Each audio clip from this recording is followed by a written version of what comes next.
Assalamualaikum warahmatullahi wabarakatuh.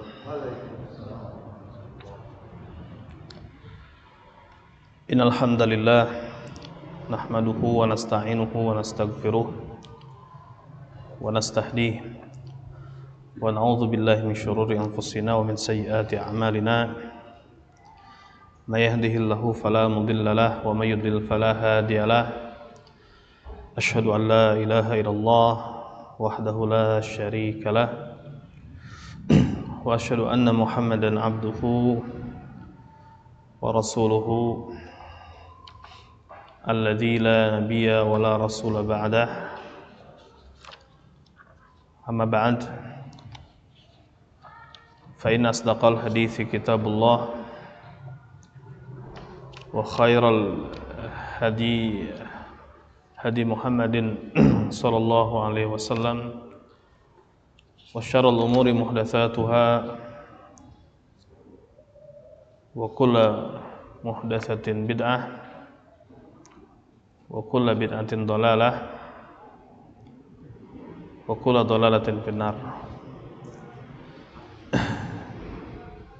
Ikhwah wa akhwat al-kiram rahimakumullahu jami'an. Insyaallah kita akan melanjutkan kembali kajian dari kitab Aqidatut Tauhid, di mana kita sudah sampai ke bab keempat, karena ini kajian lanjutan ya, kajian lanjutan dari Masjid Al-Ikhlas dipindah ke Al-Manar, sehingga melanjutkan bahasan yang sebelumnya ya. Dan tentunya ini direkam ya, ada kalau ingin bahasan-bahasan sebelumnya direkam di Instagram ya, di Instagram At-Tasdiq. Ya, kita sudah sampai kepada bab keempat dari kitab Aqidatut Tauhid yang ditulis oleh Syekh Shalih Al-Fauzan hafizahullah taala, yaitu tentang ucapan-ucapan, perbuatan-perbuatan yang bisa menghilangkan tauhid dan atau menguranginya. Di mana kita sudah sampai kepada pasal ke-10 dari bab keempat ini. Ya, sampai ke pasal ke-10 dari bab ini, yaitu tentang firruqa wa tamaim. Tentang ruqa, yang dimaksud ruqa adalah ruqyah. Ya, tentang ruqyah dan tamaim atau tamimah. Nah, ruqa dan tamaim atau ruqyah dan tamimah ini diantara perkara-perkara yang bisa menghilangkan tauhid atau menguranginya. Namun dalam permasalahan ini ada rincian hukum yang berkaitan dengan ruqyah. Nah, sehingga dimasukkan ke dalam pembahasan atau fasal atau bab ucapan dan perbuatan yang bisa menghilangkan tauhid atau menguranginya. Berkata penulis, ruqa bentuk jama dari ruqyah, yang berarti al-uzah allati yurqa biha sahibul afah, yaitu al-uzah atau jampe-jampe yang dengannya orang yang sakit ya, dia di ruqyah atau di jampe-jampe. Orang yang memiliki permasalahan ya, seperti orang yang humma, orang yang kena penyakit al-humma. Humma ini adalah suatu penyakit disebabkan sengatan hewan beracun ya. Contoh orang misalkan disengat kalajengking atau kelabang atau yang semisalnya, kemudian dia demam. Nah, itu disebut al-humma. Was-sar' dan as-sar'. Sar' ini gangguan jin, kesurupan dan yang semisalnya. Dan yang lainnya di antara penyakit-penyakit. Ya. Atau diistilahkan al-azaim atau azimah. Nama lainnya al-azaim atau al-azimah. Ya. Dan ruqyah ini ada dua macam. Nah, ruqyah ini ada dua macam. Macam yang pertama, apabila ruqyah tersebut bersih dari unsur syirik. Ya, bersih dari unsur syirik. Bagaimana bersih dari unsur syirik? Artinya di dalam ruqyah tersebut tidak ada unsur berdoa kepada selain Allah. Tidak ada unsur berdoa kepada selain Allah. Memang ada ruqyah yang seperti itu, maksudnya yang mengandung doa kepada selain Allah banyak. Ya, karena ruqyah ini populernya adalah jampe-jampe. Ya, di kita populernya adalah jampe itu adalah ruqyah. Dan ruqyah pun juga dikenal di masa jahiliyah. Ya. Bahkan di antara penganut agama lain pun ada yang mempraktekkan ruqyah. Tapi dengan jampe-jampe yang mengandung unsur syirik. Ya. Bahkan kita mendengar mungkin beberapa tahun ke belakang ada seorang artis murtad, ya, murtad, dia pindah agama, kemudian dia aktif di agama tersebut. Nah, di antara kegiatan yang dia lakukan meruqyah. Nah, meruqyah dengan bacaan-bacaan yang sesuai dengan agama yang dia anut. Ya, sesuai dengan agama yang dia anut. Nah, itu ruqyah. Itu jampe-jampe. Nah, maka dalam Islam pun ada ruqyah. Dan ruqyah terbagi menjadi dua tadi. Pertama adalah ruqyah yang bersih dari unsur syirik. Nah, contoh ada peruqyah, ya, di mana dalam ruqyahnya tersebut dia membaca kalimat seperti ini. Madad madad ya Rasulullah. Madad madad ya Rasulullah. Nah, ini syirik. Di mana dalam ruqyah tersebut dia meminta al-imdad, meminta bantuan terhadap selain Allah, yaitu terhadap Rasulullah sallallahu alaihi wasallam. Nah, ruqyah ini berarti ruqyah yang mengandung unsur syirik. Nah, maka tadi macam yang pertama adalah ruqyah yang bersih dari unsur syirik, yaitu dibacakan kepada orang yang sakit sesuatu dari ayat Al-Qur'an. Ya, sesuatu dari ayat Al-Qur'an. Ya. Atau dia membaca doa yang mengandung unsur isti'adzah, meminta perlindungan dengan memanggil nama Allah atau bertawasul dengan sifat-sifat Allah.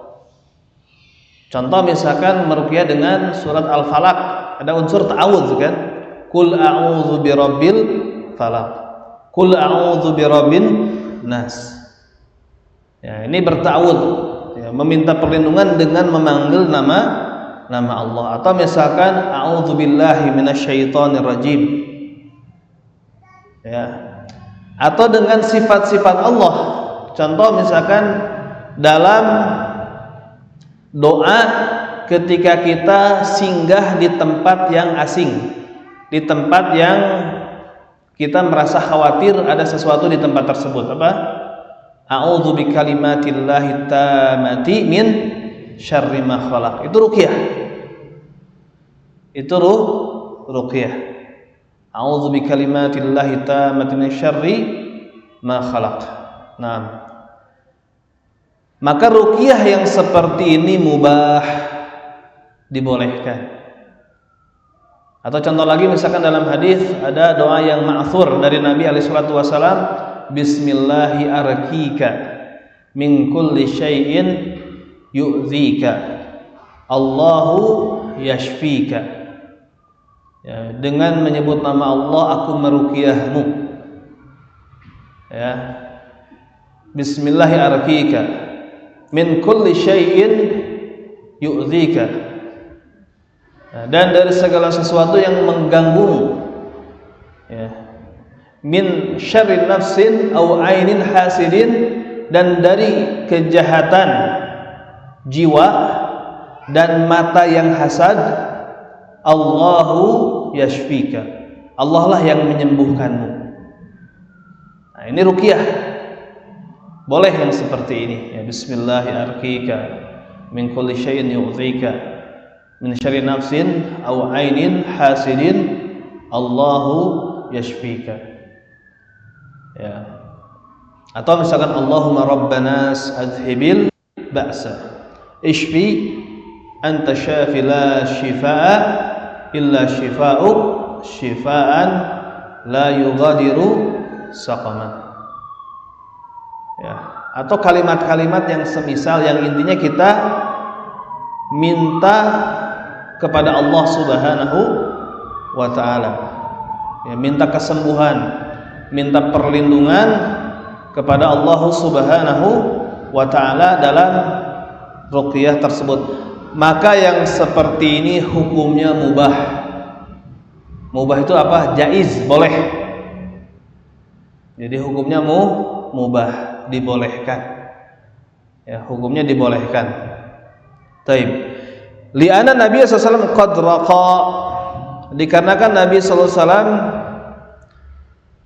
pernah meruqyah, wa amara birruqyah, pernah memerintahkan untuk meruqyah, wa ajazaha, dan membolehkan, ya, dan membolehkan meruqyah. Dan Nabi pun pernah diruqyah ketika sakit oleh Jibril.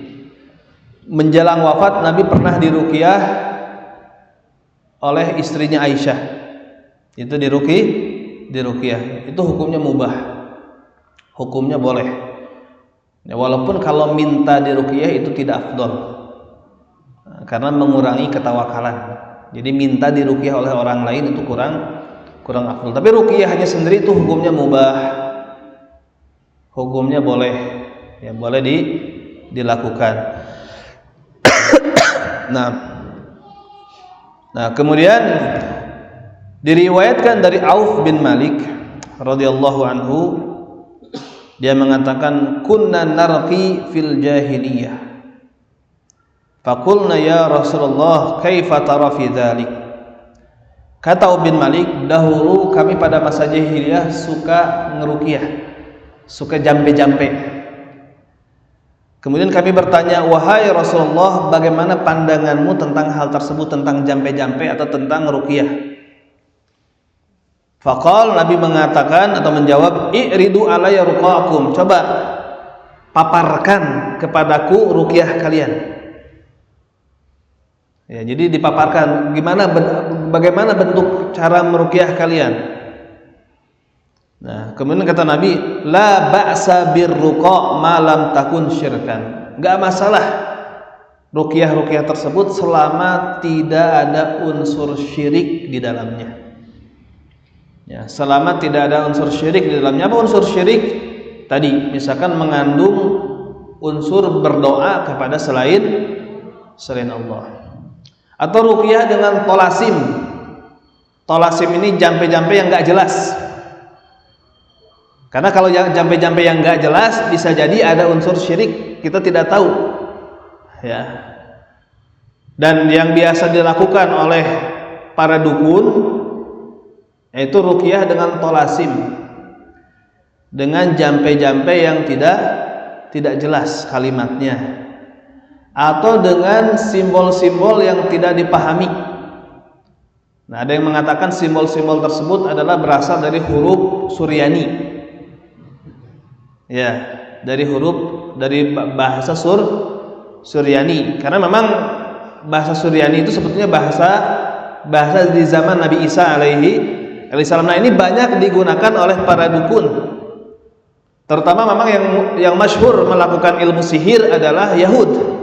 Sebagaimana yang Allah sebutkan di dalam surah Al-Baqarah, wattaba'u ma tatlu syayatin ala mulki Sulaiman wa ma kafara Sulaiman walakinna syayatina kafaru. Dan mereka kaum Yahudi mengikuti apa yang dibaca oleh para tukang sihir yang apa yang diikuti oleh syaitan, wattaba'u syayatin. Mereka mengikuti apa yang dibacakan oleh syaitan di kerajaan Nabi Sulaiman. Karena ketika itu Nabi Sulaiman semasa hidupnya merazia ya, dan istilahnya mensweeping kitab-kitab sihir. Ya, dirazia oleh Nabi Sulaiman. Ketika Nabi Sulaiman wafat, itu dibongkar kembali oleh syaitan. Nah, kemudian setan-setan tersebut menuduh, nah ini nih ilmu Nabi Sulaiman. Sehingga para tukang sihir sekarang beralasan, ini tuh bukan ilmu terlarang, ini adalah ilmu warisannya Nabi Sulaiman. Nah, maka dibantah oleh Allah. Dan dari dulu seperti itu. Jadi mereka menisbatkan ilmu tersebut kepada Nabi Sulaiman. Padahal enggak, Nabi Sulaiman itu tidak kafir, kata Allah. Wa ma kafara Sulaiman. Nabi Sulaiman enggak kafir, maksudnya enggak ngajarin sihir. Walakinna syayatina kafaru. Yang kafir itu setan-setan. Yu'allimunan nasa sihra. Mereka mengajarkan kepada manusia ilmu sihir. Ya, ilmu sihir. Nah, banyak mantra-mantra sihir itu menggunakan memang bahasa-bahasa Suryani. Tapi bahasa Suryani itu tidak seperti yang diucapkan oleh yang sekarang viral itu ya. Semuanya gitu kalimatnya. Ya, inna maqali fima Allah, inna maqali ana gufron wa ini misalnya bukan gitu bahasa Suryani itu ya, bukan seperti itu. Ya. Itu mah orang gila yang dikasih panggung. Nah. Taib. Jadi tidak masalah mempraktikkan ruqyah selama tidak ada unsur syirik, selama yang dibacakannya adalah ayat-ayat Al-Qur'an atau doa-doa yang ma'thur. Atau doa-doa yang jelas, yang intinya meminta pertolongan kepada Allah Subhanahu wa ta'ala. Qala Suyuti rahimahullah. Nah, berkata Imam As-Suyuti rahimahullah, wa qad ajma' ulama ala jawazi ruqa inda ijtima' thalathati syurut. Dan ulama sepakat bolehnya ruqyah kalau terpenuhi 3 syarat. Jadi ruqyah itu dibolehkan kalau terpenuhi tiga syarat. Pertama, antakuna bikalamillah, yang dijadikan jampeknya itu adalah kalam Allah, yaitu Al-Qur'an. Jadi yang dijadikan jampeknya adalah kalam Allah, yaitu Al-Qur'an. Ya. Au bi asma'illah wa sifatihi, atau dengan nama-nama dan sifat Allah. Contoh tadi ya, Bismillahi arqik min kulli syai'in yu'dzik min syarri nafsin aw 'ainin hasidin Allahu yashfik, atau a'udzu bi kalimatillahi tammati min syarri ma khalaq. Contoh seperti itu. Atau dengan Al-Qur'an sebagai salah satu contoh, sekelompok sahabat mereka bertamu ke salah satu kabilah. Kemudian kabilah tersebut menolak, artinya tidak mau menjamu atau menerima bertamunya sebagian sahabat tersebut. Nah, kemudian pimpinan kabilah tersebut tersengat binatang beracun. Nah, kemudian salah satu di antara mereka ada yang terfikir, barangkali dari sekelompok tamu tersebut di antara mereka ada yang bisa meruqyah. Akhirnya dipanggil. Ya. Apakah di antara kalian ada yang terbiasa menjampe? atau meruqyah. Dikarenakan sekelompok sahabat tadi itu bertamu dan ditolak, ya itu ada sifat manusiawi lah. Akhirnya saya nggak mau ruqyah. Ya nggak mau ruqyah sampai kamu memberikan sesuatu imbalan kepada kami. Sampai kalian memberikan suatu imbalan kepada kami. Kemudian disetujui. Dan para sahabat tersebut meruqyah dengan dibacakan Al-Fatihah. Terus meruqyah sampai akhirnya sembuh si pimpinan kabilah tersebut, disebut dengan hadis rajulun salim. Ya, rajulun salim, seseorang yang selamat. Jadi kenapa dikatakan rajulun salim? Padahal kan dia sudah hampir celaka karena sengatan binatang. Ini disebut dengan istilah tafaul. Di istilah tafaul. Jadi memberikan nama kepada sesuatu dengan nama yang baik, berharap itu menjadi doa, itu menjadi kebaikan. Itu disebutnya tafaul. Contohnya seorang ibu, anaknya bandel. Kemudian dia manggil anaknya soleh, dia soleh. Itu sebetulnya tafaul. Udah tahu anaknya bandel gitu kan, tapi dipanggil soleh. Soleh, bager, pinter kadieu. Nah itu tafaul namanya tuh. Itu Nabi takjub dengan seperti itu. Nabi melarang tasya'um. Tasya'um itu menganggap sial. Wa yu'jibuhul fa'lu. Nah, Nabi ini takjub, senang dengan al-fa'lu tadi. Ya, optimis. Contohnya itu, misalkan anak bandel kita panggil soleh, bager, pinter kadieu. Tujuannya apa? Supaya jadi doa, mudah-mudahan anak tersebut jadi soleh, jadi bager, jadi pinter. Itu nggak masalah seperti itu. Dan Nabi senang dengan al-fa'lu atau disebut dengan tafaul. Nah, contohnya lagi rajulun salim, orang yang selamat, berharap selamat dari penyakitnya tersebut. Nah, kemudian diruqyah oleh sahabat dan sembuh. Nah, kemudian diberikanlah beberapa ekor kambing. Ya, sahabat tersebut oleh kabilah tadi karena sudah membantu pemimpinnya meruqyah dan sembuh dengan izin Allah sembuh. Nah, setelah para sahabat tersebut menerima imbalan beberapa ekor kambing tersebut, akhirnya mereka bingung. Yang saya lakukan ini boleh enggak? Ya, yang saya lakukan ini boleh enggak? Jadi meruqyah kemudian dapat imbalan. Akhirnya mereka bertanya kepada Nabi, minta fatwa tentang kejadian tersebut. Kemudian kata Nabi, wa ma yudrika annaha ruqyah. Dari mana kamu tahu bahwasanya Al-Fatihah itu bisa digunakan untuk meruqyah? Kemudian kata Nabi, kalau begitu saya juga beri bagian dari kambing tersebut. Ini isyarat bahwasanya Nabi membolehkan hal tersebut. Nah, taib. Kemudian yang kedua, syarat yang kedua adalah antakuna bilisanin Arabi wa ma yu'rafu ma'nahu. Hendaknya dengan bahasa Arab dan apa yang diketahui maknanya. Jadi sesuatu yang diketahui maknanya. Jadi bukan kalimat-kalimat yang enggak jelas. Ya, bukan dengan kalimat-kalimat yang enggak jelas. Kemudian yang ketiga, an yu'taqad anna ruqyah la tu'athir bidzatiha bal bitaqdirillah ta'ala.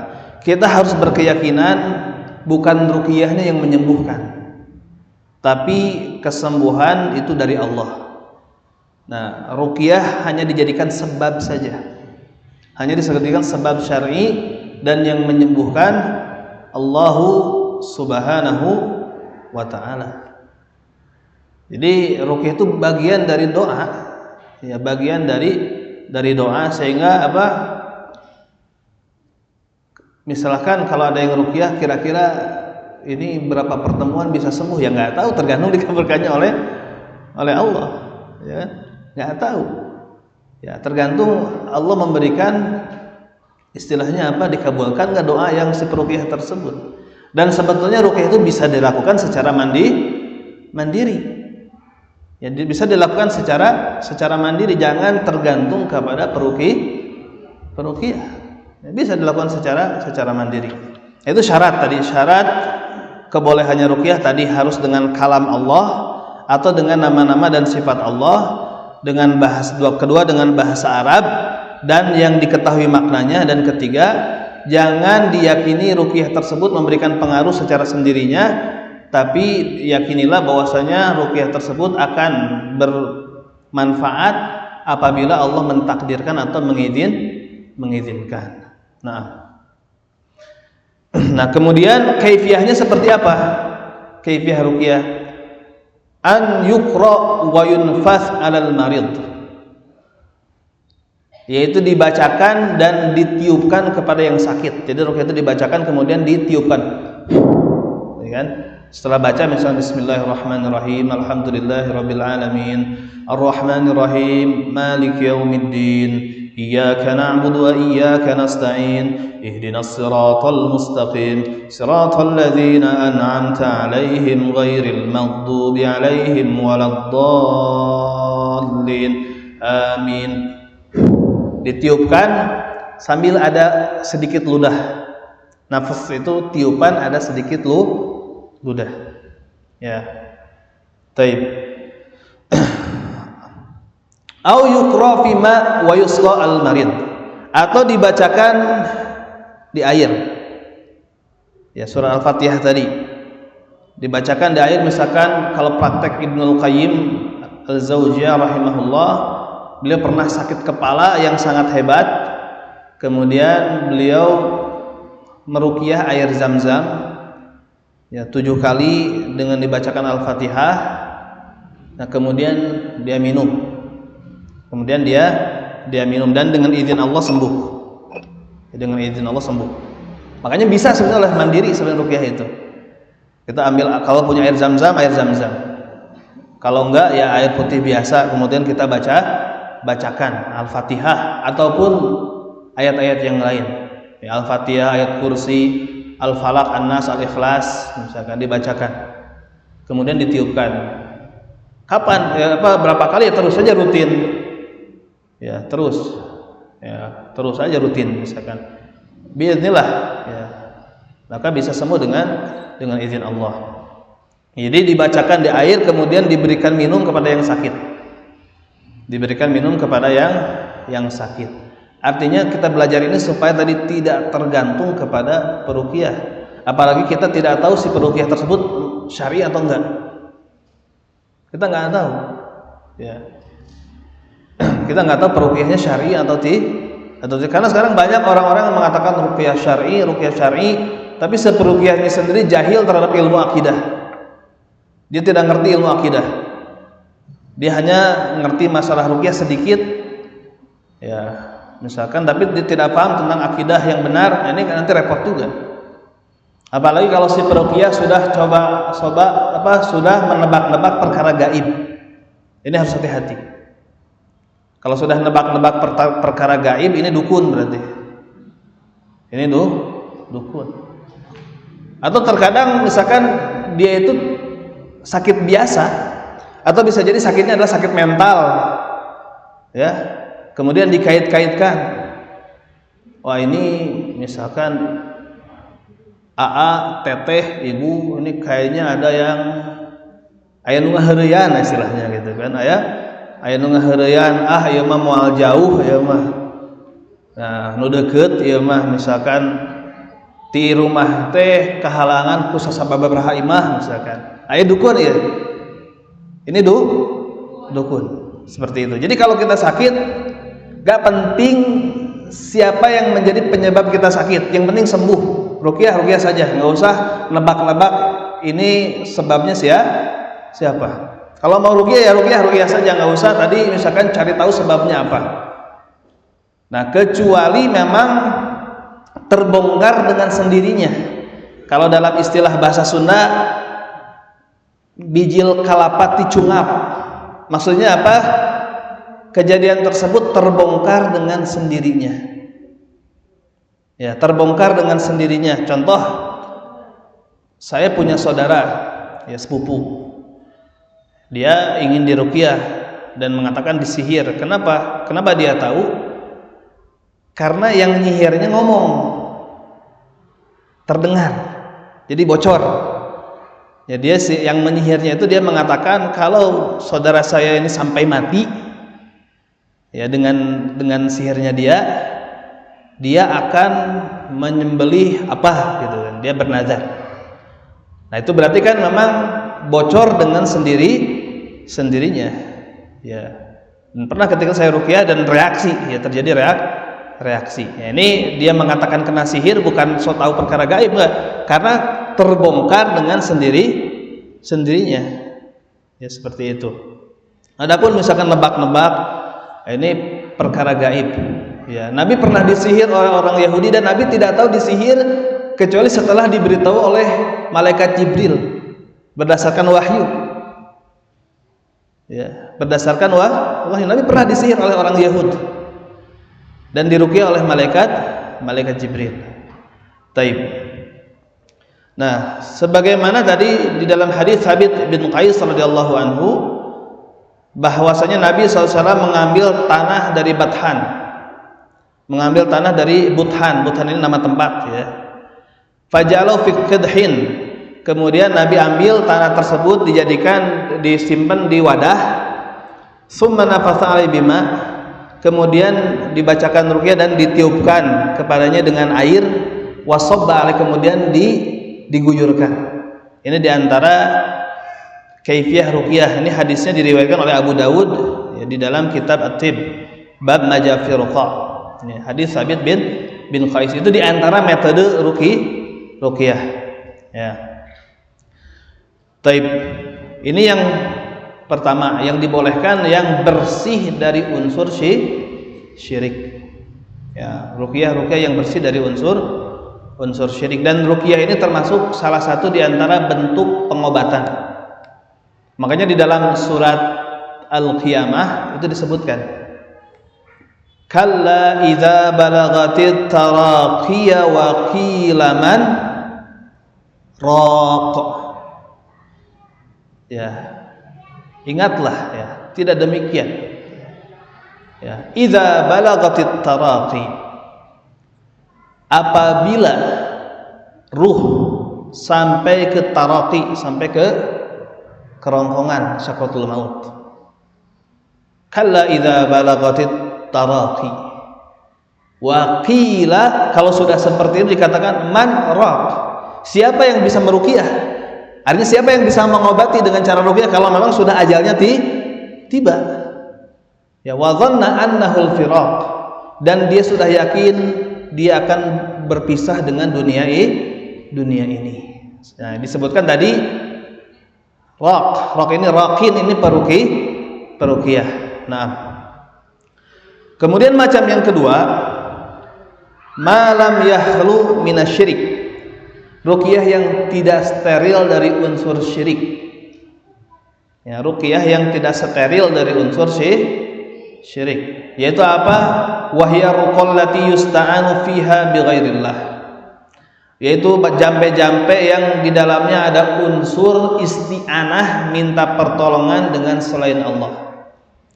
Min du'a ghairillah, misalkan ada unsur tadi berdoa kepada selain Allah. Tadi contohnya misalkan madad ya Rasulullah, madad ya Al-Aidrus, misalkan madad ya Abdul Qadir Jailani, madad ya Husain, madad ya Badawi, misalkan. Nah, ini unsur berdoa kepada selain Allah. Ini syirik. Ya. Wal istighatsah wal isti'adzah bi. Ada unsur istighatsah dan isti'adzah dengan selain Allah. Apa sih istighatsah? Istighatsah itu doa. Tapi lebih spesifik dikatakan istighatsah kalau kita berdoa ketika kita sedang menghadapi kesulitan, itu namanya istighatsah. Jadi ketika kita sedang ditimpa dengan berbagai musibah, berbagai kesulitan, kemudian kita berdoa kepada Allah, ya Allah, bebaskanlah saya dari musibah ini, dari kesulitan ini. Nah, itu tuh namanya istighatsah. atau dengan kalimat aghithna ya Allah, aghithna ya Allah, aghithna ya Allah. Itu istighatsah. Nah, beristighatsah dengan selain Allah syirik. Contoh ada kalimat ya, aghithna ya Rasulullah atau aghithna ya Husain, aghithna ya Badawi misalkan. Ini syirik. Karena dia berdoa beristighatsah dengan selain Allah atau beristiazah. Apa bedanya istiazah? Kalau istiazah ini kita khawatir dengan sesuatu, kita minta perlindungan, namanya istiazah. Kalau istighatsah kita sudah berhadapan-hadapan dengan kesulitan tersebut. Kita sudah mengalami kesulitan tersebut, kemudian kita berdoa kepada Allah supaya kesulitan tersebut diangkat, itu namanya istighatsah. Tapi kalau istiazah, kita mau menghadapi sesuatu yang kita khawatirkan, mau menghadapi sesuatu yang kita takuti. Makanya tadi ketika kita datang ke suatu tempat yang kita khawatir tempat tersebut ada sesuatu, kita beristiazah. Ya, a'udzu bikalimatillahi tammati min syarri ma khalaq. Ya, kita beristiazah seperti itu. Itu bedanya. Kalau doa ya minta secara umum itu doa. Kalau isti'anah minta pertolongan secara umum itu namanya isti'anah. Tapi intinya doa-doa juga. Namun dibedakan namanya tergantung kondisi. Jadi isti'azah, isti'anah, istighatsah, itu istighfar, itu semuanya doa. Cuman kalau istighfar minta ampun. Kalau istighfar itu kita minta ampun, seperti itu. Nah, taib karruqa bi asmail jin. Misalkan ngeruqyahnya itu dengan menyebut nama jin. Ya, misalkan apa bismil ifrit misalkan dengan nama ifrit ya. Taib. Atau misalkan dia memanggil Azazel. Azazel itu bahasa Suryani. Itu bahasa Suryani Azazel. Nah, itu maksudnya nama iblis. Dipanggil misalkan nama iblis misalkan ya. Taib. Atau misalkan dengan memanggil nama malaikat, memanggil nama malaikat misalkan bismi Jibril ya. Atau dengan menyebut nama nabi, bismi Isa misalkan bismi Muhammad, bismi Nuh dan yang semisalnya. Atau menyebut orang soleh misalkan apa bi Abdul Qadir Jailani misalkan, atau dengan yang semisalnya. Maka ini du'aun li ghairillah, ini bentuk doa kepada selain Allah. Dan berdoa kepada selain Allah ini merupakan syirik akbar, syirik besar. Syirik besar itu konsekuensinya apa? Menyebabkan pelakunya keluar dari Islam, itu hukum dunia. Hukum akhirat dia kekal di neraka dan tidak akan mendapatkan ampunan. Innallaha la yaghfiru ayyushraka bihi wa yaghfiru ma duna dzalika liman yasha. Sesungguhnya Allah tidak akan mengampuni dosa mempersekutukan sesuatu dengannya dan mengampuni dosa di bawah itu bagi siapa yang dikehendakinya. Innahu may yusyrik billah faqad harramallahu 'alal jannah wa ma'wahun nar. Sesungguhnya apabila dia menyekutukan Allah, Allah haramkan kepadanya surga dan tempatnya neraka. Innal ladzina kafaru min ahlil kitabi wal musyrikin fi nari jahannam khalidina fiha ulaika hum syarrul bariyah. Sesungguhnya orang-orang kafir dari kalangan ahli kitab dan orang-orang musyrik, mereka ditempatkan di dalam jahanam, mereka kekal di dalamnya selama-lamanya, mereka adalah seburuk-buruknya makhluk. Dan orang yang berdoa kepada selain Allah adalah orang yang paling sesat. Kata siapa? Kata Allah dalam kitabnya. Dalam surah Al-Ahqaf Allah Ta'ala berfirman, "Wa man adallu mimman yad'u min dunillah." Tidak ada yang lebih sesat daripada orang yang berdoa kepada selain Allah. Ya, man la yastajibu lahu ila yaumil qiyamah. Sesuatu yang tidak bisa mengijabah untuknya sampai hari kiamat. Dan berdoa kepada selain Allah disebut syirik. Contohnya dalam surat Az-Zukhruf. Allah Ta'ala berfirman, "In tad'uuhum la yasma'u du'aakum walau sami'u mastajabu lakum wa yawmal qiyamati yakfuruna bisyirkikum wa la yunabbi'uka mithlu khabir. Kalau kalian berdoa kepada mereka, kepada berhala, penghuni kubur ataupun siapapun selain Allah, la yasma'u du'aakum, mereka tidak akan mendengar doa-doa kalian. Karena apa? Ahli kubur sudah beda alam. Ya. Taib. Malaikat sibuk dengan tugasnya masing-masing. Ya. Berhala jelas benda mati, tidak akan mendengar doa kalian. Walau sami'u, kalaulah mereka mendengar, mastajabu lakum, tidak akan bisa mengijabah, tidak akan bisa mengabulkan. Kemudian kata Allah, wa yaumal qiyamati yakfuruna bisyirkikum, dan nanti di hari kiamat mereka tersebut, mereka yang diseru selain Allah, akan mengingkari kemusyrikan yang kalian lakukan. Lihat, doa kepada selain Allah dihukumi syirik. Yakfuruna bisyirkikum, mereka mengingkari syirik yang dilakukan oleh kalian. Wala yunabbi'uka mithlu khabir, dan tidak ada yang bisa mengabarkan kepadamu secara detail seperti Allah yang Maha mengetahui segala perkara secara teliti. Nah, kemudian au yakun bi ghairi lisan al-arabi. Nah, atau ruqyah yang tidak dengan bahasa Arab itu enggak boleh. Ruqyah yang tidak dengan bahasa Arab itu enggak boleh.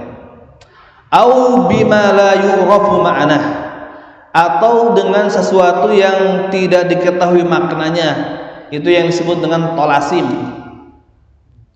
Ya, kalau di kita ada sebut dengan jangjawokan. Tahu jangjawokan? Jambe-jambe yang enggak jelas, ya, jangjawokan. Nah, sima maung, sima nggak jelas, nggak tahu lah gitu kan. Ya, pokoknya dengan kalimat-kalimat yang nggak jelas lah. Ya.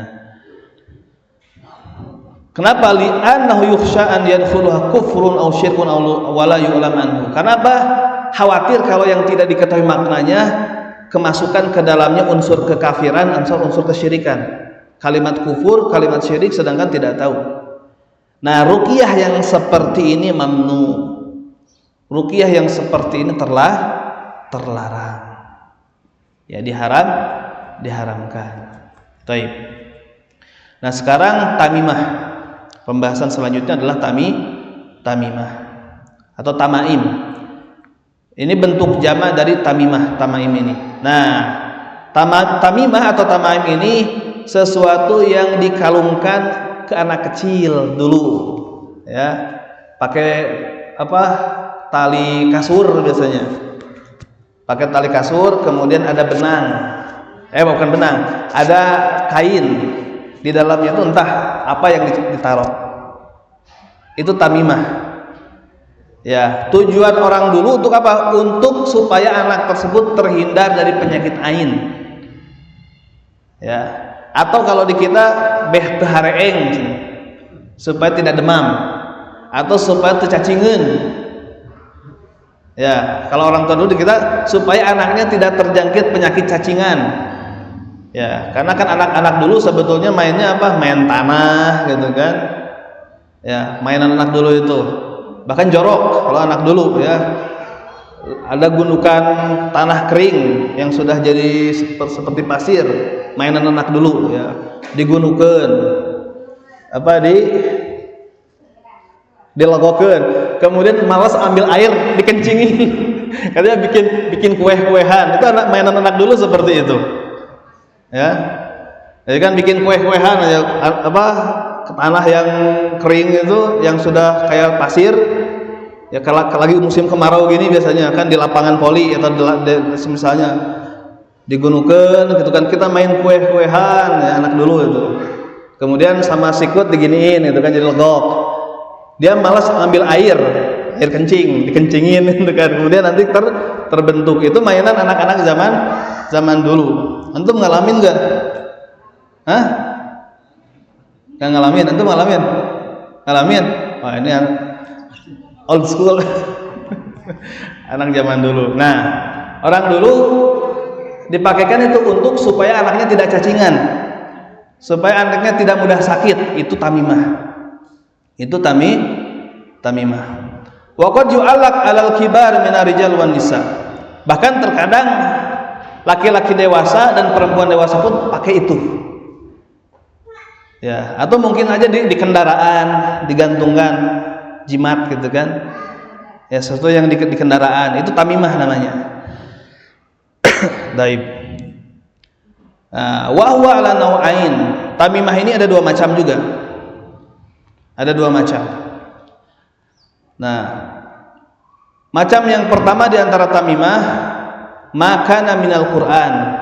Kalau tamimahnya itu dari Al-Qur'an, artinya Al-Qur'an dimasukkan kemudian dikalungkan. Ya. Atau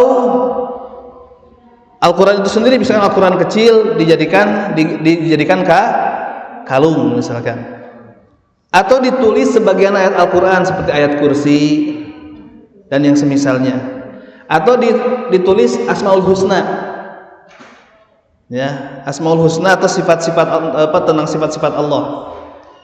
Nah, digantungkan atau dikalungkan untuk pengobatan, dianggap ini sebagai sebab untuk pengobatan, ya, untuk sebab pengobatan.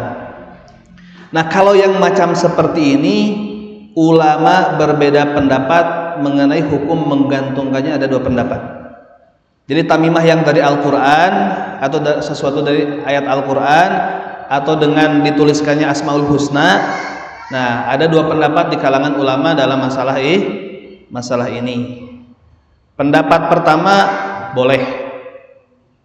Ya, pendapat pertama hukumnya boleh.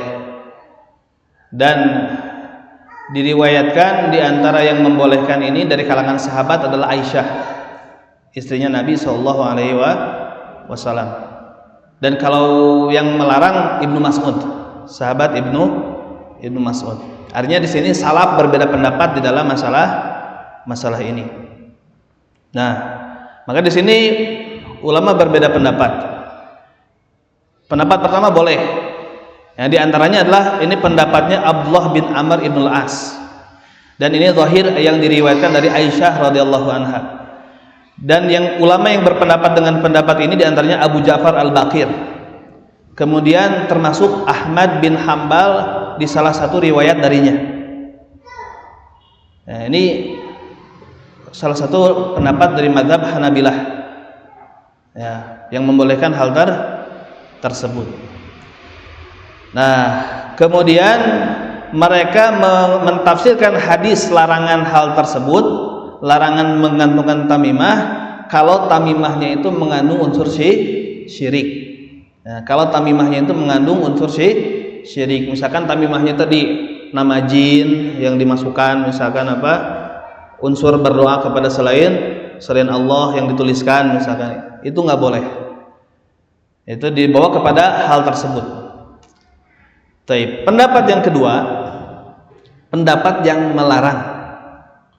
Dan ini pendapatnya Ibnu Mas'ud dari kalangan sahabat, Ibnu Abbas, dan ini juga zahir dari pendapatnya Hudzaifah, ya, sahabat juga, dan Uqbah bin Amir dan Ibnu Uqaim radhiyallahu anhum. Dan pendapat ini dipilih oleh sekelompok tabi'in. Dipilih oleh sekelompok tabi'in yang melarang tamimah walaupun dengan Al-Qur'an tadi. Dan diantaranya para murid Ibnu Mas'ud radhiyallahu anhu, dan salah satu pendapat dari Imam Ahmad. Salah satu pendapat dari Imam Ahmad, dan pendapat ini banyak dipilih oleh para pengikut mazhab Ahmad. Ya. Dan Hanabilah mutaakhirin istilahnya mengukuhkan pendapat ini. Nah, mereka berdalil dengan riwayat yang diriwayatkan dari Ibnu Mas'ud radhiyallahu anhu. Beliau mengatakan, aku mendengar Rasulullah bersabda, inna ruqa wa tamaim wa tiwalah syirkun. Sesungguhnya jampe-jampe, tamimah-tamimah dan tiwalah adalah syirik. Nah, jadi mazhab kedua ini berdalil dengan keumuman dalil, beralasan dengan keumuman dalil. Dikatakan jampe-jampe, ruqyah tadi, kemudian tamaim dan tiwalah itu syirik. Nah, kalau ruqyah kan tadi ada pengecualiannya, ada hadis yang mengecualikan, makanya boleh ruqyah ini. Nah, sedangkan kalau tamimah ini tidak ada pengecualiannya. Tamimah ini tidak ada pengecualian, tidak ada hadis lagi yang mengecualikan. Nah, yang ada adalah penafsiran. Yang ada adalah penafsiran. Taib. Kemudian tiwalah apa tiwalah? Tiwalah ini yang dikenal dengan kita ilmu pelet. Tiwalah ini ilmu pelet. Nah, dilakukan oleh ibu-ibu khawatir suaminya terpikat dengan laki-laki lain, suaminya dipelet. Ya. Nah, itu biasanya dilakukan seperti itu. Atau sebaliknya. Ya, atau bisa jadi dia tertarik dengan laki-laki, nah menggunakan ilmu, atau sebaliknya, laki-laki ingin melet perempuan. Ini tiwala itu syirik. Itu nggak boleh. Jadi tiwala ini sesuatu yang mereka lakukan, mereka klaim itu bisa menyebabkan seorang perempuan lebih dicintai oleh suaminya, atau seorang suami lebih dicintai lagi oleh istrinya, karena takut kehilangan sampai dipelet misalkan. Nah, ini termasuk syirik. Nah, dan pendapat kedua ini pendapat yang sahih. Nah, pendapat kedua ini adalah pendapat yang kuat, pendapat yang sahih, berdasarkan tiga alasan. Nah, berdasarkan tiga alasan. Alasan pertama, keumuman larangan. Tidak ada yang mengkhususkan bagi keumuman larangan tersebut. Berbeda dengan bab ruqyah tadi. Kalau ruqyah ada dalil lain yang mengkhususkan, yaitu dibolehkan ruqyah yang tidak mengandung unsur syirik. Nah, kemudian kedua, saddud dzari'ah, menutup pintu keburukan. Kenapa? Karena kalau dibolehkan dari Al-Quran, nanti akan berkembang, nanti akan membolehkan dari perkara-perkara lain. Nah, untuk menutup itu maka dilarang. Artinya apa? Dengan Al-Quran saja gak boleh, apalagi dengan perkara lain. Ya, menutup celah itu. Alasan kedua. Alasan ketiga, ya, apabila yang digantungkannya itu Al-Quran, maka ini dapat berdampak apa? Orang yang menggantungkan Al-Quran di dirinya berdampak menghinakan Al-Quran. Nanti misalkan dia bawa ke WC, dia bawa ketika buang hajat, ya, atau nanti terbuang masuk ke tong sampah dan yang semisalnya. Maka dengan tiga alasan tersebut, pendapat yang kuat adalah dilarangnya mempraktekkan tamimah walaupun dari Al-Quran.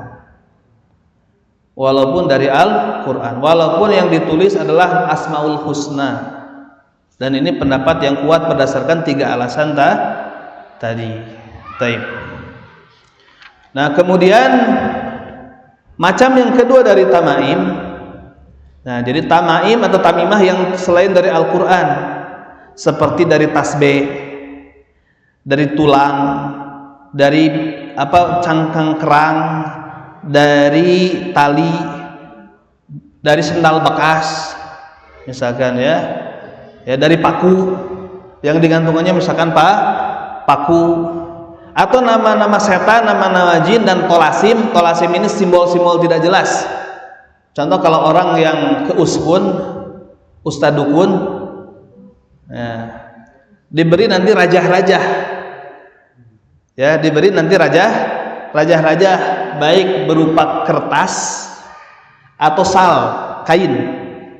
Nanti ada simbol-simbol, ya, ada simbol-simbol. Tadi simbol-simbolnya bisa jadi dari bahasa Suryani plus bahasa Arab, plus huruf Arab di kota-kota. Ya, simbol yang kita tidak ketahui mungkin itu bahasa Suryani, kemudian ada bahasa Arabnya, misalkan alif, ba, ta, sa, itu kan abajadin. Itu abajadin. Bahkan terkadang ada nama syaitan atau nama yang tidak diketahui, contohnya apa? Kitmir. Itu katanya nama anjing. Kitmir. Tadi misalkan Azazel. Ada Azazel misalkan. Atau nama-nama yang lain. Ya. Bahkan ada kalimat yang enggak jelas. Ya. Sempat ada yang seperti itu, saya baca berusaha memahami, itu kan. Isinya itu bismillah, biqudratillah, bididdillah. Nah, ini kalimat bididdillah ini, itu kan lawan, dengan lawannya Allah. Kalimat kufur. Ya. Dengan lawannya Allah. Ada yang seperti itu. Biasanya pakai simbol-simbol bintang Zionis, bintang Daud, gitu kan? Bintang Daud, pakai bintang seperti itu.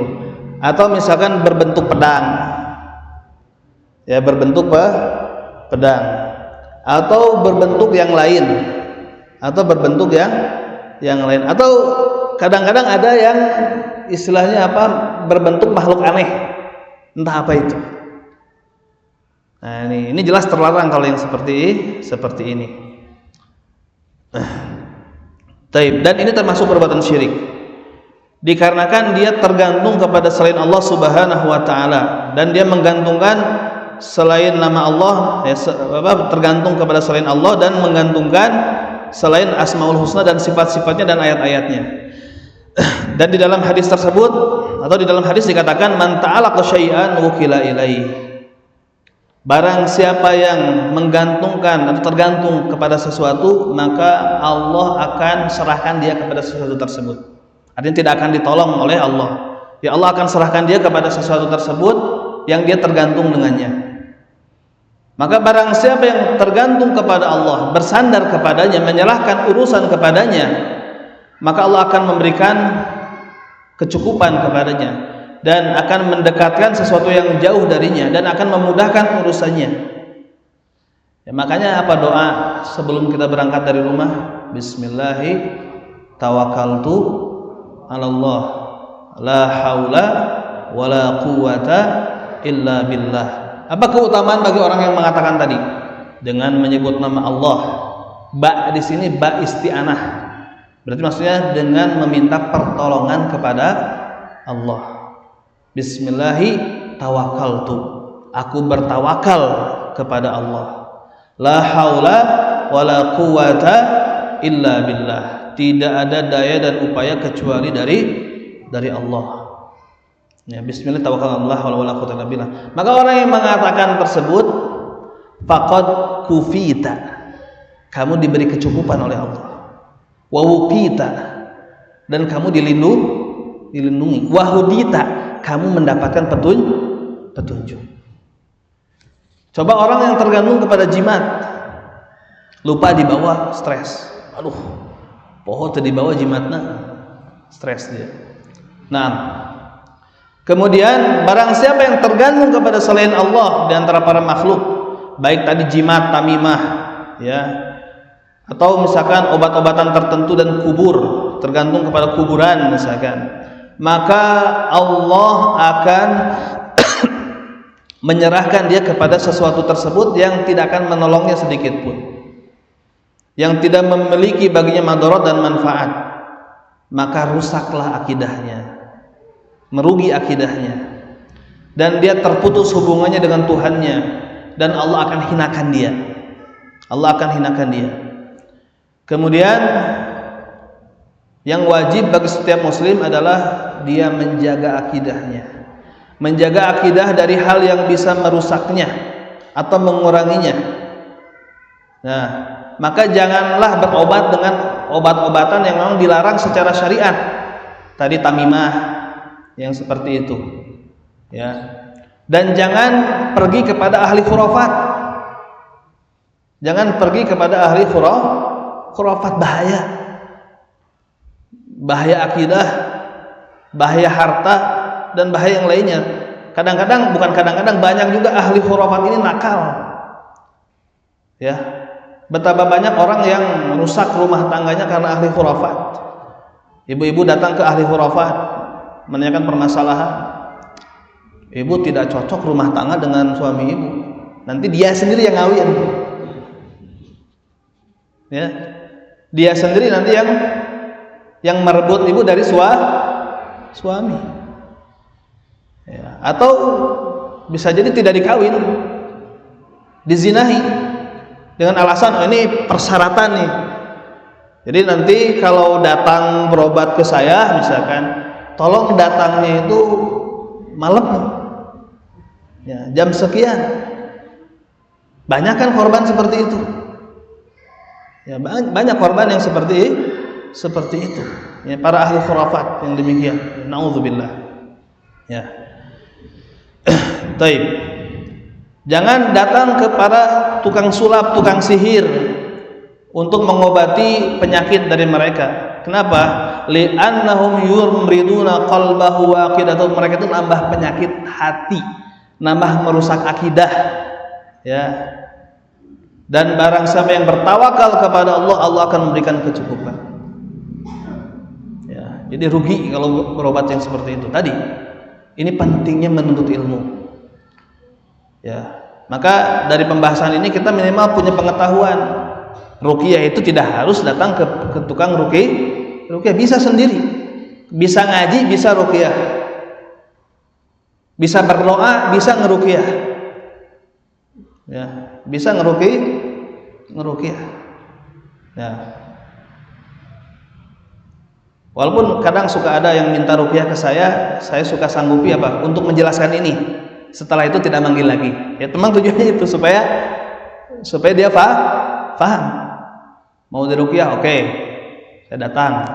Ya, sebelum ruqyah saya ceramahi dulu. Beri penerangan dulu tentang ruqyah. Setelah itu ini harus berapa kali, ya bingung berapa kali, kan ini doa yang nggak tahu, tergantung bagaimana Allah memberikan kesembuhan. Toh sendiri juga bisa baca Al-Fatihah ruqyah sendiri. Ya. Bisa Al-Fatihah, bisa ruqyah. Bisa baca Al-Falaq, An-Nas, Al-Ikhlas, bisa ruqyah, gitu kan. Sendiri bisa. Kita lebih bertawakal kepada Allah dengan kita meruqyah sendiri seperti itu. Nah, ba'dun nas yu'aliku hal asya' ala nafsih. Nah, sebagian orang menggantungkan jimat-jimat tadi untuk dirinya, padahal dia tidak memiliki penyakit. Tapi dia sebetulnya punyanya mental illness. Ya. Sakitnya itu sakit waham. Ngerasa sakit tapi enggak. Jadi ngerasa sakit tapi enggak. Ya. Jadi maradnya marad wahmi tadi. Dia takut dari penyakit ain, takut orang hasad, karena takutnya berlebih sehingga merasa sakit. Akhirnya manggil peruqyah. Ya. Taib. Bahkan yang lebih lucu lagi, ada yang merasa ada gangguan jin atau yang semisalnya, ternyata ya cocoknya dia berobat dengan cara dibawa ke rumah sakit jiwa. Ya, dia mentalnya kena gitu ya. Seperti itu. Itu bagian dari usaha, ya. Taib. Ada yang menggantungkan di mobilnya tasbih, gitu kan, untuk jimat di mobilnya, ya. Atau misalkan enggak tasbih juga buntut kuda atau buntut sapi misalkan, ya, digantungkan. Atau gigi entah gigi macan atau apa gitu kan, yang semisalnya seperti itu. Nah, atau di motornya, atau kalau dulu di untanya, di kudanya, atau di pintu rumahnya. Di pintu rumahnya biasanya ada yang nempelkan bawang, cabai, kemudian apa lagi? Nah, bawang putih, bawang merah,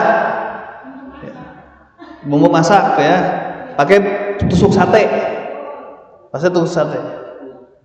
Mending tambah daging terus nyate. Ya. Nah, itu digantungkan di pintu tambah apa? Jerami ya, ada jerami padi gitu kan. Nah itu di sebagian wilayah masih ada yang seperti itu. Itu bentuk macam tamimah sebagai sebagai perlindungan, penjagaan. Naam. Ya. Atau di tokonya, digantungan di tokonya. Maka ini semua merupakan lemahnya akidah dan lemahnya ketawakalan kepada Allah, dan penyakit dia yang hakiki lemah iman, lemah akidah, bodoh terhadap akidah. Itu penyakit dia yang hakiki ya, yang harus diobati dengan apa? Dengan belajar, dengan menuntut ilmu, dengan belajar tauhid dan belajar akidah yang sahih. Jadi penyakit sebenarnya itu dia jahil terhadap agama. Itu penyakit dia yang hakiki, sehingga terjangkit penyakit-penyakit lain, waham, takut yang berlebih dan yang semisalnya. Baik, selesai sudah pembahasan pasal ke-10 dari bab keberapa tadi? Bab keempat ya ini. Bab keempat. Baik, berapa menit lagi? Sampai jam berapa kita maksimal? 10:30. Hah? Maksimal jam 11. Mau dilanjutkan lagi materi selanjutnya kalau maksimal jam 11, atau sisa ini tanya jawab saja? Ya. Bertanya dulu lah. Ya. Assalamualaikum. Waalaikumsalam. Mana pandangan Ustaz?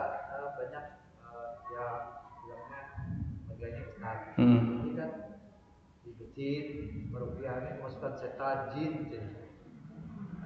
Tapi dibacain yang ayat-ayat Allah tadi. Itu gimana? Boleh?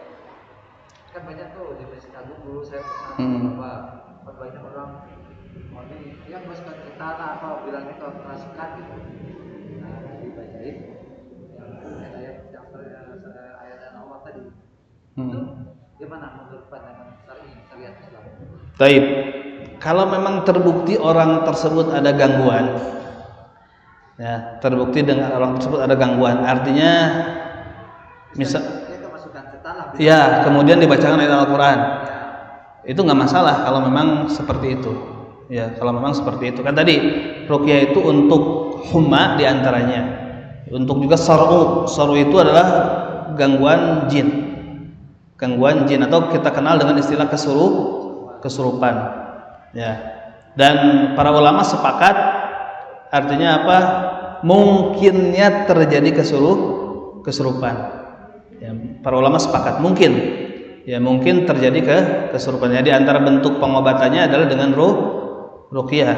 Nah, adapun kalau ruqyah jamaah, nah itu dikritisi metodenya oleh para ulama, termasuk oleh penulis itu sendiri. Itu metode yang tidak syar'i. Ya, ruqyah jamaah misalkan dikumpulkan kemudian di ruqyah itu, itu tidak syar'i. Ya, menurut fatwa penulis kitab ini sendiri. Ya, kemudian itu biasanya orang-orang yang memang mungkin promosi ruqyah yang dia memang takasub, ya, mencari harta dengan hal tersebut. Nah, jadi kalau memang seperti itu ruqyah jamaah itu tidak disyariatkan. Ya. Dianggap termasuk kekeliruan dalam meruqyah. Nah. Ya bagaimana kan ruqyah tadi dibacakan kemudian ditiupkan kepada orang, ini jamaah gini gimana? Ya, seperti itu. Tapi benar ada yang di antara jamaah itu ada yang ada yang muntah, ada yang kesurupan, ada, ya betul kalau itu mungkin terjadi seperti itu. Atau misalkan termasuk meruqyah dengan melalui HP misalkan, ya, itu juga salah metodenya. Ya, metode yang keliru seperti itu. Nah, yang kedua, Ustaz, ada nggak urutan baca ruqyah yang disusun sama ulama, pokoknya pertama astagfirullah, sifat 2 kali atau 11 kali, atau habis itu baca Al-Fatihah, habis itu baca ayat kursi gitu. Ya itu metode saja sebetulnya. Ya, metode saja, artinya silahkan saja, teman luas. Mau dimulai dari manapun misalkan, ya. Tapi sebaiknya dimulai dari Al-Qur'an terlebih dahulu. Ya, dimulai dari Al-Qur'an terlebih dahulu, atau ayat-ayat yang masyhur yang itu memang suka digunakan ruqyah seperti Al-Fatihah, Al-Baqarah, kemudian Al-Mu'awwidzatain, ayat kursi tadi kan. Itu mah luas lah. Boleh hanya dengan Al-Fatihah saja boleh. Boleh dengan Al-Falaq, An-Nas saja boleh. Boleh dengan satu doa tadi misalkan terus saja itu misalkan enggak masalah seperti itu. Ya tidak masalah. Ya walaupun ada misalkan ulama yang menyusun urutan gitu kan, urutan itu enggak masalah juga. Tidak baku harus seperti itu. Itu untuk memudahkan saja. Untuk memudahkan.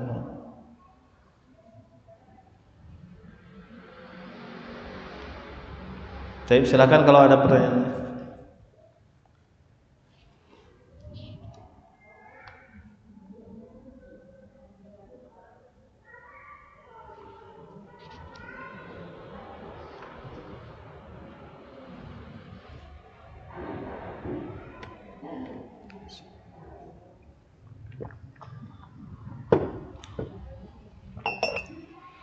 Oh ya, mangga.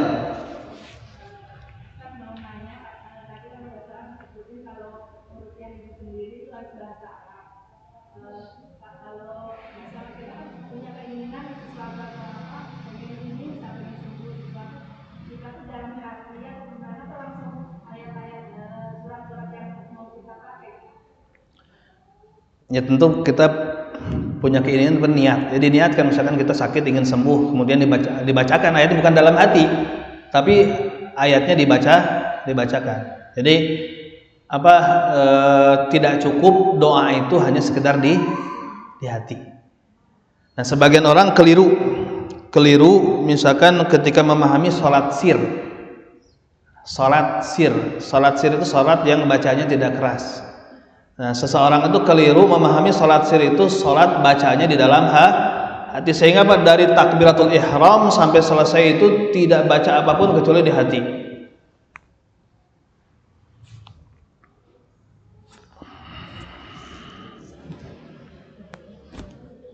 Itu tidak sah salatnya karena dia tidak baca apapun. Ya, itu keliru. Jadi salat sir itu tetap baca tapi terdengar oleh diri sendiri. Allahu Akbar, Bismillahirrahmanirrahim, Alhamdulillah. Itu sir. Adapun kalau dia tidak baca sama sekali hanya dalam hati, itu tidak dikatakan membaca. Ya, itu tidak dikatakan membaca. Nah, jadi dibaca aja. Nah. Mengenai niat tadi, Pak Ustaz.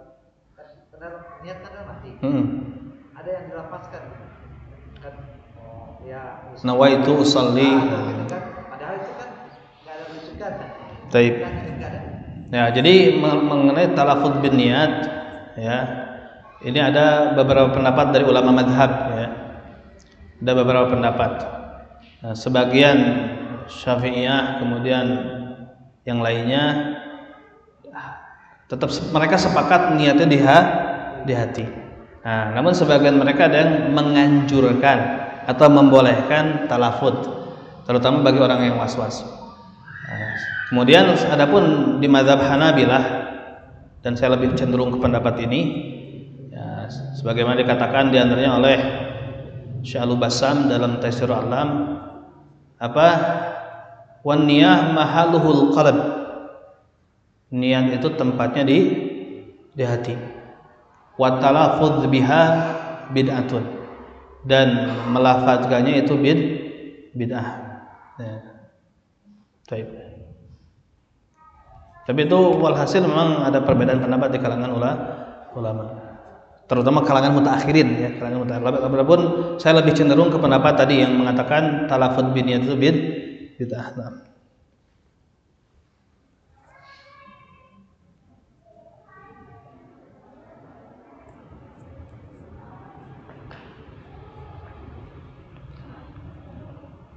Tapi ada pertanyaan lagi? Kalau tidak ada, kita lanjutkan sedikit materi selanjutnya. Ya. Tapi kita satu lagi, ya, pasal ke-12 tentang hukum bersumpah dengan menyebut nama selain Allah, tadi bertawasul dan beristighatsah beserta beristi'anah dengan makhluk. Ya, kita akan bahas yang sumpah dulu. Ya, kita kan sering dengar ada orang bersumpah, yang populer sih ketika dia mengatakan bersumpah karena ingin supaya lebih dipercaya, demi Allah, demi Rasulullah. Nah, bagaimana hukumnya di dalam Islam? Ketika kita mengatakan demi Allah, demi Rasulullah, atau ya kalau di film ini hati-hati anak-anaknya ya, demi Neptunus, SpongeBob ya. Ya, dia mengatakan demi Neptunus. Ya, ini bersumpah dengan hati-hati, jangan diikuti itu. Ya, misalkan, atau dia misalkan bersumpah dengan bahkan demi Ka'bah misalkan, wal Ka'bati misalkan, atau misalkan wa Baitul Maqdis, demi Baitul Maqdis, atau misalkan wa abi wa ummi, misalkan demi ibu dan bapakku, ya, atau wa amanati, misalkan demi amanahku, ya, dan yang semisalnya. Baik. Al-halif atau dikenal dengan al-yamin atau sumpah. Jadi definisinya apa? Tujuannya taukidul hukmi, ingin menguatkan suatu hukum. Jadi artinya suatu pernyataan. Jadi orang bersumpah itu kan dia ingin menguatkan suatu pernyataan. Dengan cara apa? Bidzikri mu'azzamin, dengan menyebutkan yang dia agungkan. Dengan menyebutkan yang dia agungkan ala wajhil khusus, secara khusus. Dan sumpah itu memang tujuannya itu supaya orang itu lebih percaya. Jadi kita menguatkan pernyataan yang kita ucapkan itu dengan sumpah. Ya. Dan tadi ta'zim, ya, pengagungan itu hak Allah Ta'ala. Sehingga apa? Tidak boleh bersumpah dengan menyebut nama selain Allah. Tidak boleh bersumpah dengan menyebut nama selain Allah. Dan ulama sepakat, adanya ijma bahwasanya sumpah tidak boleh kecuali dengan menyebut nama Allah atau dengan nama-namanya. Jadi dengan lafaz Allah, contohnya wallahi, demi Allah, atau dengan nama-namanya, contohnya war-rahmani, war-rahimi, wal-aziz, wal-jabbar, wal-mutakabbir, wal-ghaffari. Itu nama-nama Allah. Boleh bersumpah dengan nama-nama Allah. Atau warabbil Ka'bah, dengan Tuhan yang menguasai Ka'bah, maksudnya Allah. Boleh. Atau misalkan warabbi Musa wa Harun, dengan Tuhannya Nabi Musa dan Harun. Itu dulu biasanya diucapkan orang Bani Israel. Misalkan apa? Warabbi Musa, itu biasanya orang-orang Bani Israel dulu. Ya, dia bersumpah dengan mengatakan warabbi Musa misalkan. Ya. Baik. Atau dengan sifat-sifatnya. Contohnya apa? Biizzatillah, dengan kemuliaan Allah. Ya, biizzatillah atau biqudratillah. Nah. Dan ulama juga sepakat dilarangnya bersumpah dengan selain Allah. Dilarangnya bersumpah dengan selain Allah. Dan bersumpah dengan selain Allah ini syirik. Walaupun nanti bisa jadi syirik akbar atau syirik asghar, tergantung nanti kondisinya. Jadi bersumpah dengan menyebut selain Allah itu bisa jadi syirik akbar atau syirik asghar, atau sebagian ulama mengatakan syirkun muhtamil, syirik yang mengandung kemungkinan-kemungkinan, maksudnya kemungkinan syirik akbar atau syirik asghar.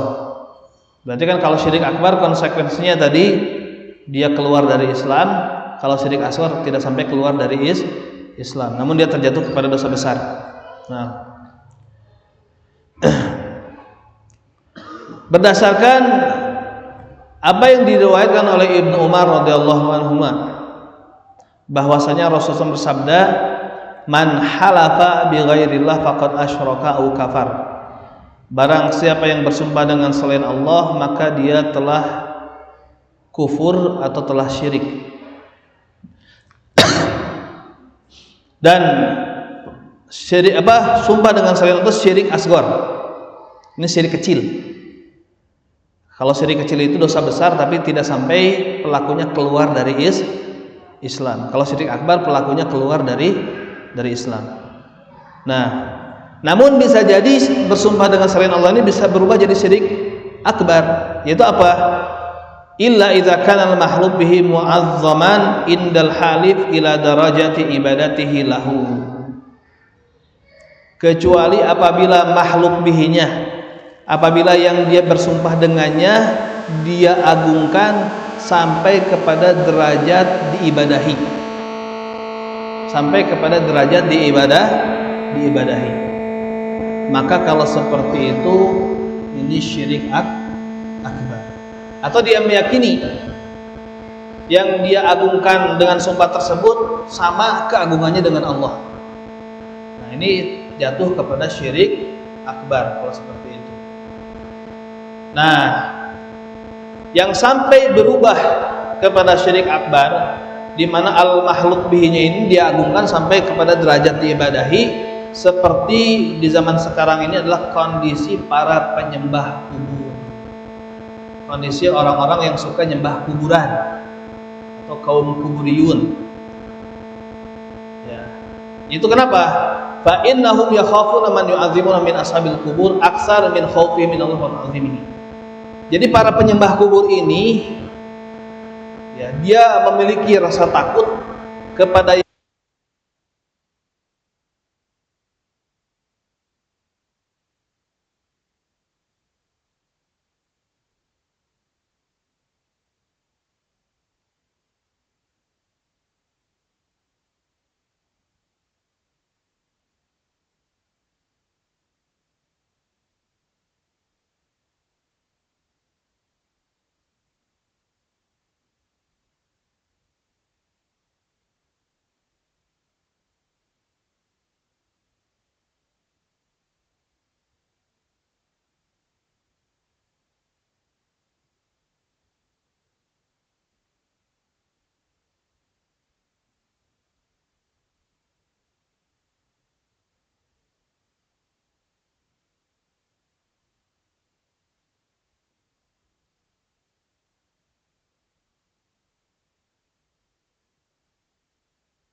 Nah, kemudian itu yang disebut dengan al-yaminul ghamus.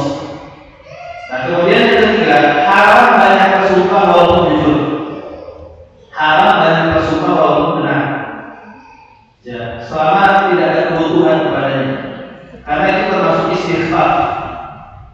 Termasuk menggampangkan atau merendahkan Allah Subhanahu wa taala, menenteng Allah Subhanahu wa taala, menentengkan Allah. Walaupun benar demi Allah yang barangnya sekian, tapi terus seperti itu. Demi Allah barangnya segini, misalnya demi Allah walaupun dia benar, tapi dia banyak melakukan hal tersebut.